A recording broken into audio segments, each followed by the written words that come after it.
Hello everyone, welcome back to my another new video. তো আজকে আমি এই সুন্দর ফুলটা বানানোর টিউটোরিয়াল দেব। তোমরা অবশ্যই শর্টস ভিডিওতে এই ফুলটার টিউটোরিয়াল আগেই দেখে ফেলেছো, তবে আজকে আমি তোমাদের সাথে এই সুন্দর ফুলের টিউটোরিয়ালটা শেয়ার করব। অনেকে আমাকে পার্সোনালি বলেছে যে এই ফুলের লং ভিডিওতে টিউটোরিয়াল দিতে, তো আমি আজকে সেটাই দেব।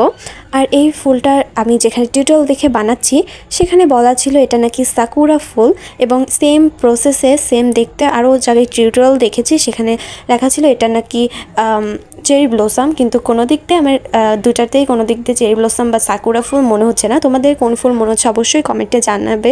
অবশ্যই তোমরা কমেন্ট করবে না, কারণ তোমরা নিজেরাও জানো না এটা কী ফুল আমার মনে হয়। তবে যদি জেনে থাকো কমেন্টে বলতে পারো। আচ্ছা, যাই হোক, আমি এবার এই সুন্দর ফুলটা টিউটোরিয়াল দেবো। এই সুন্দর ফুলটা বানানোর জন্য আমি এভাবে পাপড়ি বানিয়ে দিচ্ছি। আমি জানি যে এটাতে ভয়েস ওভার দেওয়ার মতো এমন কিছুই নেই, তোমরা দেখলে বুঝতে পারবা। এখানে আমরা 3টা পাপড়ি ইউজ করেছি, আর এই 3টা পাপড়ি আমি কালারিং পেপার দিয়ে বানিয়েছি, কিন্তু কালারিং পেপারটা আমার কেনা না, আমি কালার উপরে করেছি আমার পছন্দ মতো, কারণ আমার পছন্দের কালারটা আমি পাচ্ছিলাম না। আর এই সুন্দর ফুলটা মেক করার পর আমার আগে থেকে বানানো এই ফুলের ইয়েটাতে বসিয়ে দিলাম। আর এই ফুলের টিউটোরিয়ালের মেন কাজটা হলো এই ফুলটা বানানো। Of course, you will never forget to make these beautiful flowers.